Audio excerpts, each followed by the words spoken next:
Hola, bienvenidos a la clase del jueves 10 de septiembre.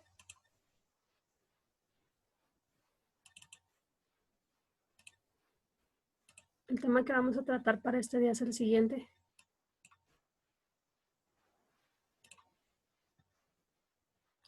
Vamos a hablar acerca del código de ética y responsabilidad social del auditor.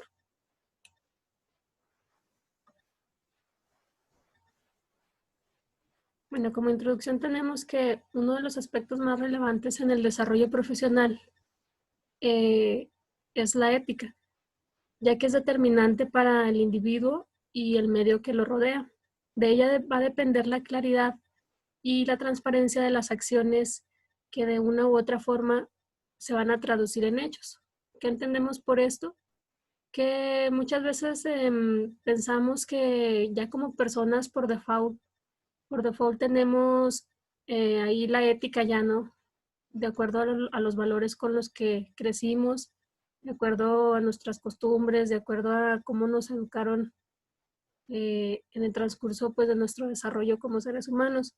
Sin embargo, es necesario y existen códigos de ética para cada profesión con la finalidad de que no demos por hecho que como individuos ya tenemos o ya adquirimos todos los valores necesarios para poder desempeñar un buen trabajo. Y por eso aquí nos hace referencia que va muy ligada la ética con el resultado de nuestro trabajo. O sea, es decir, si vamos a prestar un servicio para una auditoría, pues tiene mucho que ver nuestra calidad de ética que tenemos, se va a ver reflejada en nuestro trabajo final, ¿sí? Que van a ser pues, nuestro trabajo de auditoría.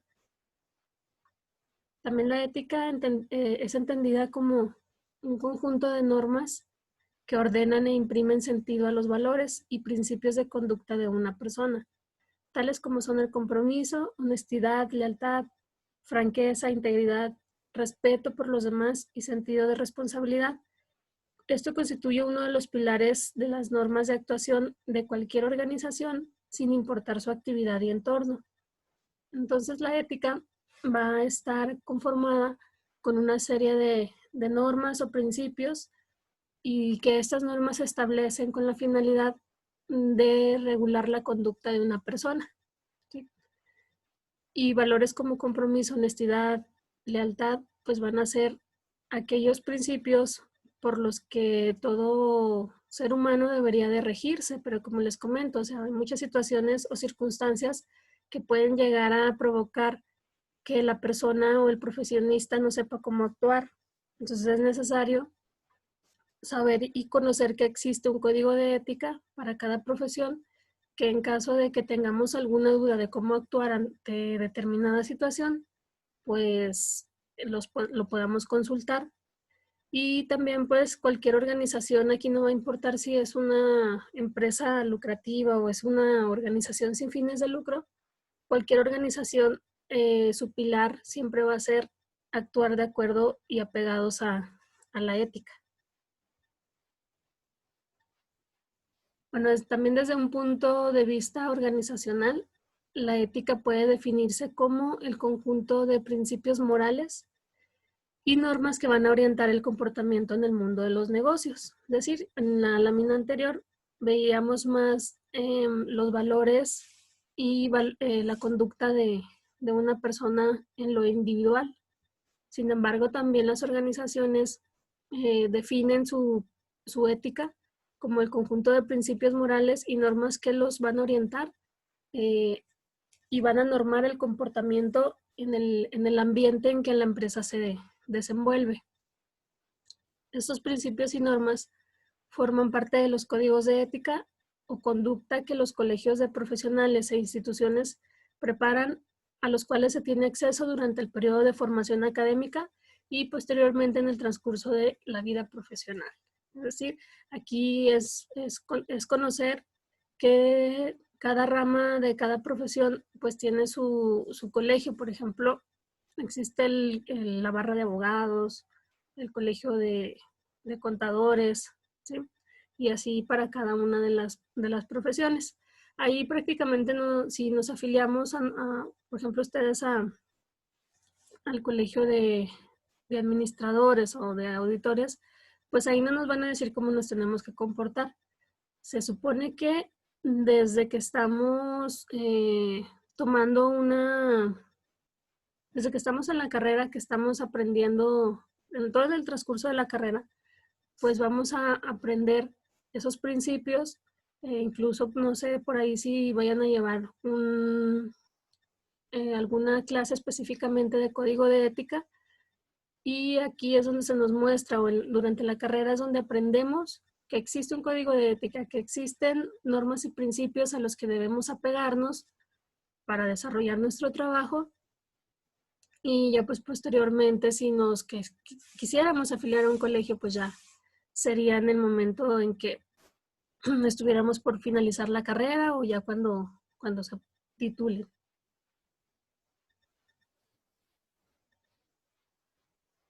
Bueno, pero ¿qué es un código de ética? El código de ética es una declaración formal de valores de una organización en relación con aspectos éticos y sociales. Por lo general se basan en dos tipos de declaraciones: declaraciones en principios y declaraciones en política.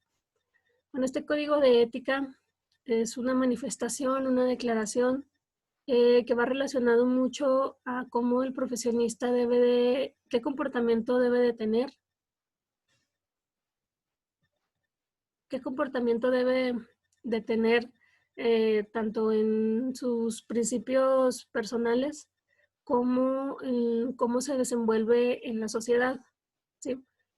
Entonces, estos dos tipos de declaraciones del código de ética, vamos a empezar por el primero, que son las declaraciones basadas en principios, también conocidas como credos corporativos. Estos definen los valores que fundamentan la cultura organizacional, responsabilidad, calidad de los productos y servicios y el trato para con el personal. Es decir, en las declaraciones basadas en principios nos mencionan cómo es que la organización quiere actuar o piensa actuar, ¿sí? De acuerdo aquí a la responsabilidad que tenga la empresa para con su personal, para con sus clientes, para con sus proveedores, ¿sí? ¿Qué es lo que quiere alcanzar? Es como ¿cómo se visualiza de forma general? ¿Sí? Dice, bueno, yo quiero ser una empresa socialmente responsable, ahí estaría aplicando sus valores de conducta, perdón, sus valores de cultura organizacional. Es como un panorama en general, esas declaraciones basadas en principios, ¿sí? Es decir, yo quiero ser una empresa socialmente responsable, por poner un ejemplo. Y, por ejemplo, las declaraciones basadas en política, aquí nos menciona que son las que establecen los lineamientos para ordenar y encauzar de manera transparente el funcionamiento socialmente responsable de la organización. En las declaraciones basadas en principios es cómo se visualiza o qué es lo que quiere alcanzar en el sentido de ética social, ¿sí? O como organización.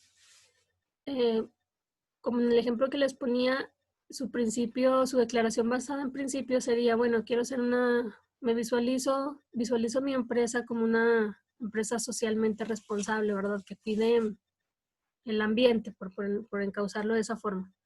¿Y cómo va a lograr la empresa acercarse a ese objetivo de ser esa empresa socialmente responsable? Pues va a establecer políticas, es donde entran ahí las declaraciones basadas en políticas.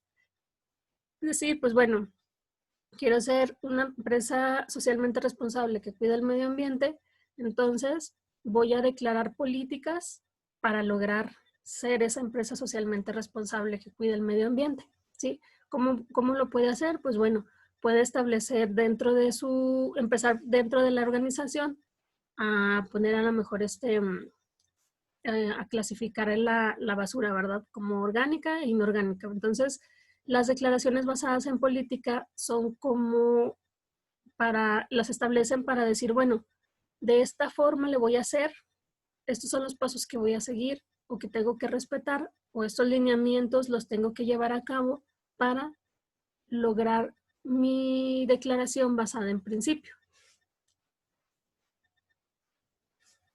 Bueno, en conclusión, la ética es pues un elemento primordial del desempeño del auditor, ya que todas sus acciones deben sustentarse en ella.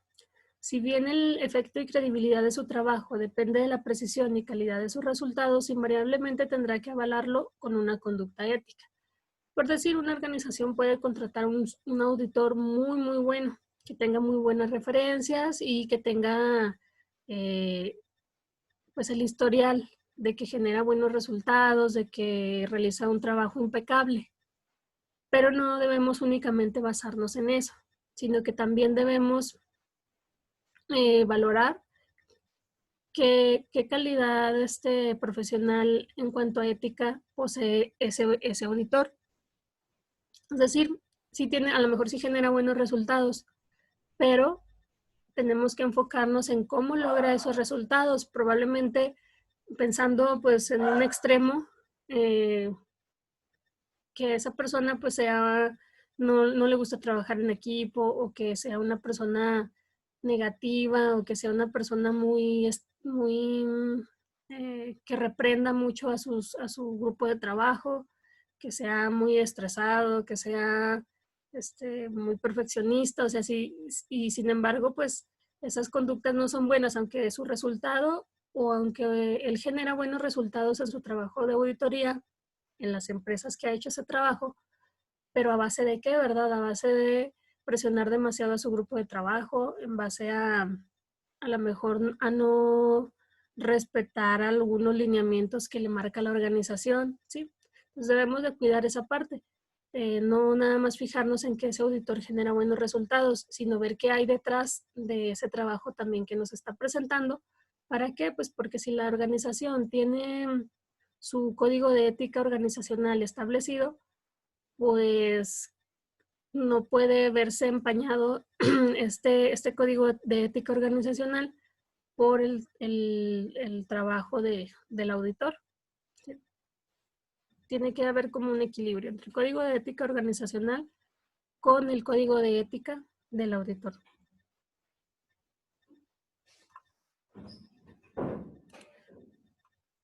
Bueno, se supondría que todos tenemos un buen código de ética, o o quizás no lo vemos como un código de ética, ni lo vemos como actuar con ética, pero se supone que todos deberíamos de tener los mismos valores, todos deberíamos de tener respeto, ser discretos en nuestro trabajo, saber trabajar en equipo, eh, respetar la cadena de mando, todo eso. Pero sin embargo, pues hay situaciones en las que hay profesionales, o podemos haber profesionales que no actuamos de ese modo, ya sea por las circunstancias o por X causa, ¿verdad?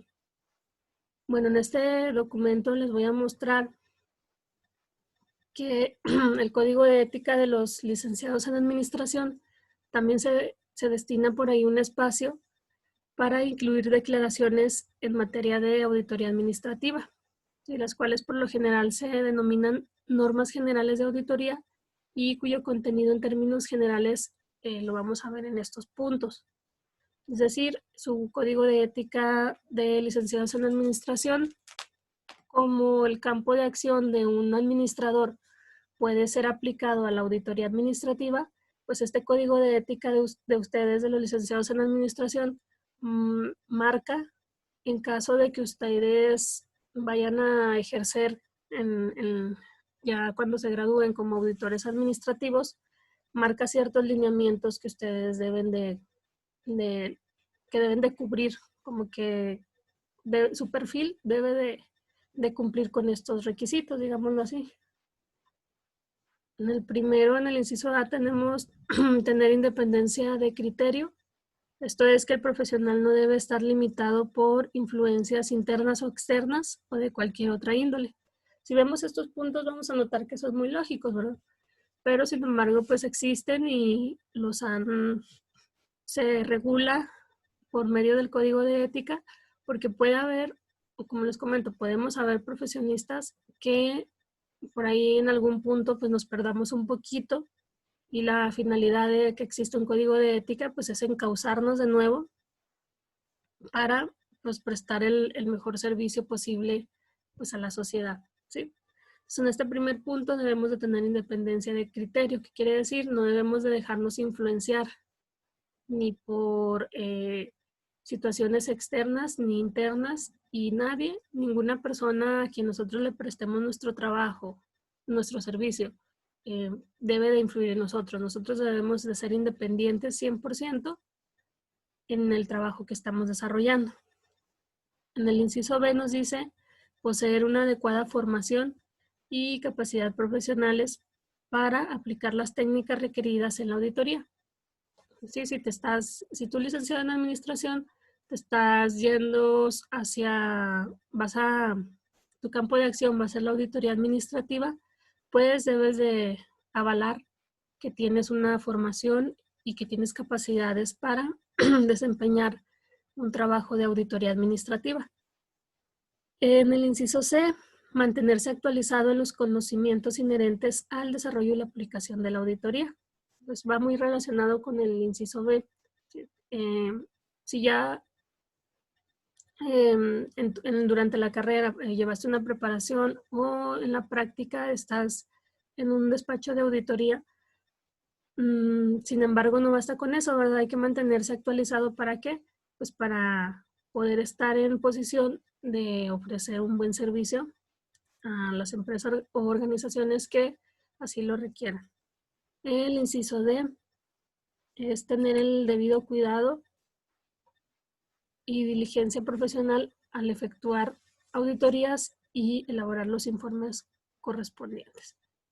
Aquí simplemente pues es ser precavidos y preparar de una forma adecuada nuestros informes, y así como pues todos los papeles de trabajo que vayamos elaborando durante el transcurso de la auditoría. En el inciso E, informar a las instancias competentes sobre cualquier limitación en la ejecución de la auditoría. Aquí debemos de ser completamente transparentes. Si antes de que nosotros prestemos nuestros servicios, pues de alguna forma cuando nos van a contratar tenemos que tener un panorama, pedir información de la empresa, y si nosotros llegamos a detectar que no vamos a poder realizar nuestro trabajo porque de alguna forma hay un impedimento, pues se lo tenemos que hacer saber al dueño o a quien nos está contratando. ¿Para qué? Pues para que después no vaya a haber un problema, ¿verdad? Que nos digan, no me realizaste de acuerdo, ¿por qué no me dijiste antes, verdad? Si podíamos haberlo platicado desde un inicio. Entonces, cualquier cosa que nosotros desde un principio detectemos y sepamos que esto va a afectar nuestro trabajo, pues es mejor decirlo que desde antes, ¿sí? El inciso F dice que la labor de ser planificada, supervisada y soportada por documentos de trabajo debidamente sustentados. Bueno, si ya nos contratan para realizar una auditoría, pues nosotros tenemos que tener un respaldo de ese trabajo. ¿Y por qué? Porque en algún momento incluso pues se nos pueden llegar a pedir esos papeles de trabajo y nosotros debemos de dejar siempre evidencia.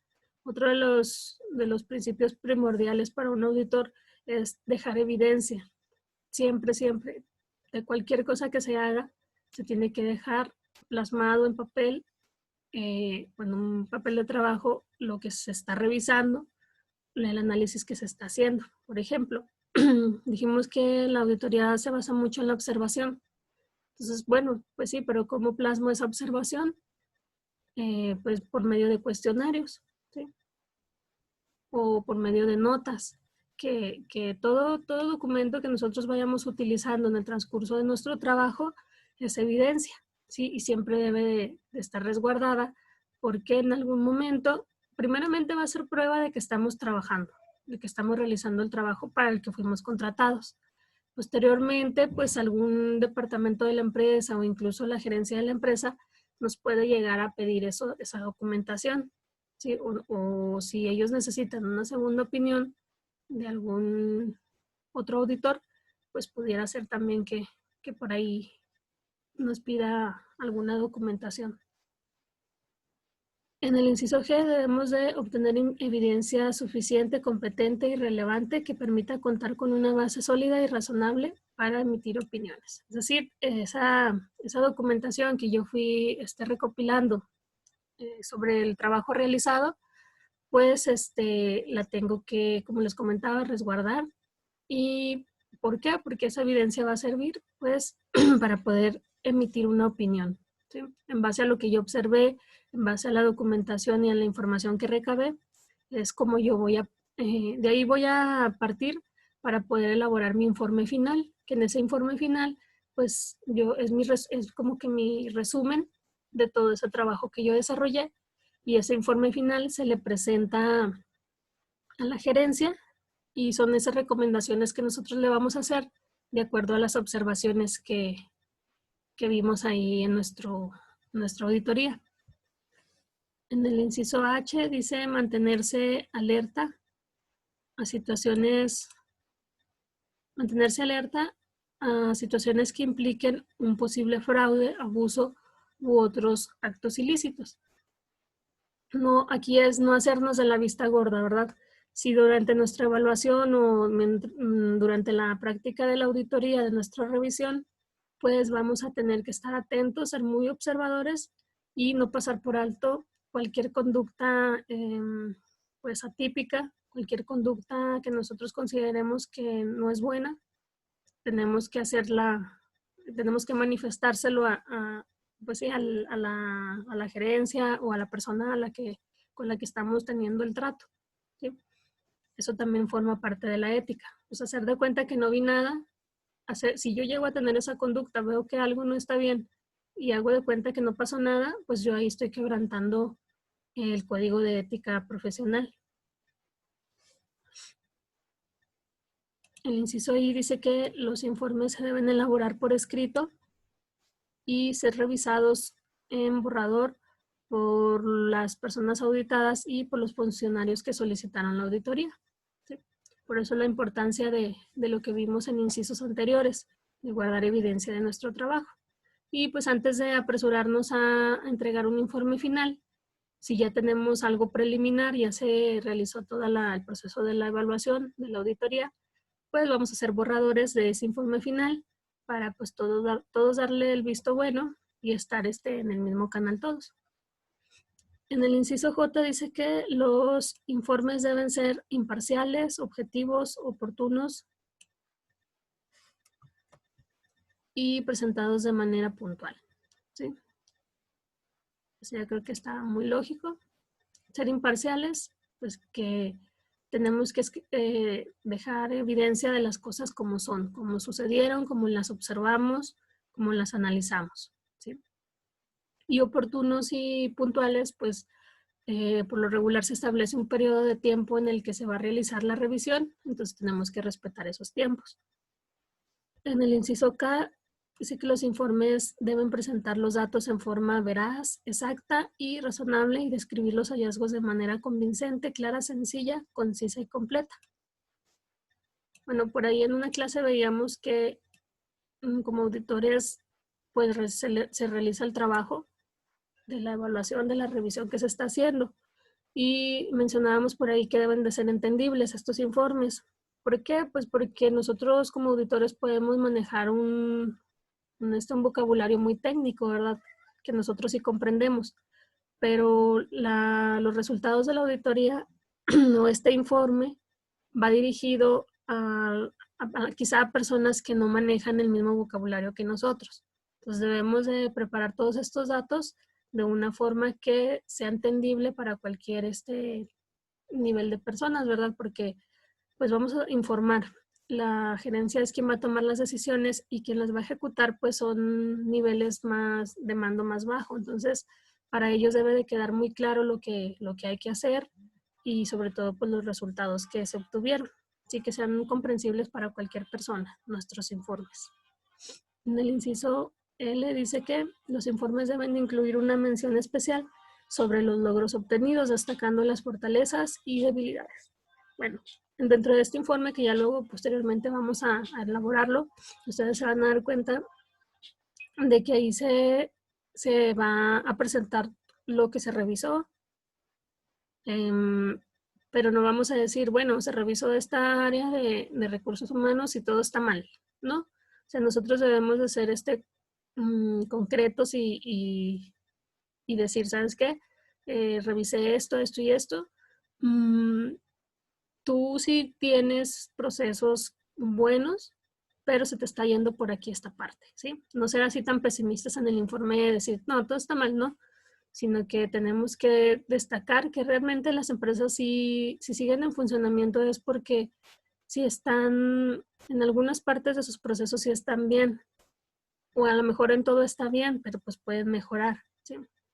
O a lo mejor por ahí hay una situación que no les ha generado problema, pero pues si siguen así en algún punto les puede llegar a generar ahí un conflicto, ¿sí? Entonces tenemos que informar esas fortalezas y esas debilidades. Inciso siguiente, dice, las observaciones, sugerencias y recomendaciones deben constituirse en una fuente de cambio que permita generar conocimientos e ideas nuevas para aprender. Pues nuestro trabajo no va a ser nada más decir, ¿sabes qué? Pues sí, están más o menos, ¿verdad? No, o sea, necesitamos darle un plus a ese informe y poder ahí, de acuerdo, si yo fuera como auditor parte de la empresa, pues yo haría esto y esto y esto, ¿verdad? Entonces, aparte de las observaciones, pues podemos poner sugerencias como profesionistas de cómo pudiera mejorar la empresa o algunas recomendaciones, que como ya vimos, estas sugerencias y recomendaciones, pues eh, al final de cuentas, pues no son decisiones definitivas, sino que estas recomendaciones ya la gerencia va a saber si las aplica o no, o si gradualmente las va a ir aplicando, ¿sí? O en qué momento va a realizar esos cambios. En el inciso N dice que las sugerencias y recomendaciones deben de ser concretas, pertinentes y viables, ¿verdad? Yo creo que este inciso está muy lógico. Si yo como auditor hago una sugerencia o una recomendación, pues debe de ser algo que esté al alcance de la organización, que la organización lo pueda implementar y pues que sea lo más apegado a la realidad. Y en el inciso último dice observar las normas permite que las auditorías aporten elementos completos y sólidos para respaldar los hallazgos, validar las evidencias y emitir observaciones y sugerencias defendibles, así como orden y disciplina en el trabajo. Como les comentaba ahorita, estos puntos que marca el Código de Ética de los Licenciados en Administración orientado al campo de acción de la auditoría, pues pudiéramos decir, pues todos los tenemos, ¿verdad? Pero pues es mejor que los conozcamos y si tenemos alguna duda sobre cómo actuar, pues sabemos que nos podemos dirigir a este código de ética, ¿sí? Sobre todo, pues pensaríamos que cualquier profesionista pues es disciplinado en el trabajo, ¿verdad? Pero pues puede haber también sus excepciones y el código de ética pues va a ayudar a que nos encaucemos de nuevo a ser disciplinados, por poner un ejemplo. Bueno, entonces, como ya habíamos comentado, pues la ética en sí es un elemento primordial que a veces damos por hecho. O sea, a veces pensamos que por el simple hecho de ser seres humanos, como que desde niños nos inculcaron valores, pues ya por default contamos y somos éticos. Pero pues no es así, ¿verdad? Sin embargo, es bueno prestar importancia a siempre actuar con ética, eh, pues porque todas nuestras acciones, sean buenas o malas, pues van a afectar en nuestro desarrollo profesional y en el servicio que nosotros brindamos a la sociedad. Y si bien el efecto y credibilidad de nuestro trabajo depende de la precisión y calidad de los resultados que vamos a obtener en una auditoría, pues invariablemente tendremos que avalar estos resultados con una buena conducta ética, ¿verdad? Bueno, entonces, esta parte que vimos ahorita de lo del código de ética del licenciado en administración orientado a a la auditoría administrativa, pues viene por ahí en su trabajo, en su libro. Ahí viene en su libro. Bueno, entonces por mi parte sería para esta clase todo por hoy y nos vemos por ahí en el siguiente video. Que tengan buen día. Hasta luego.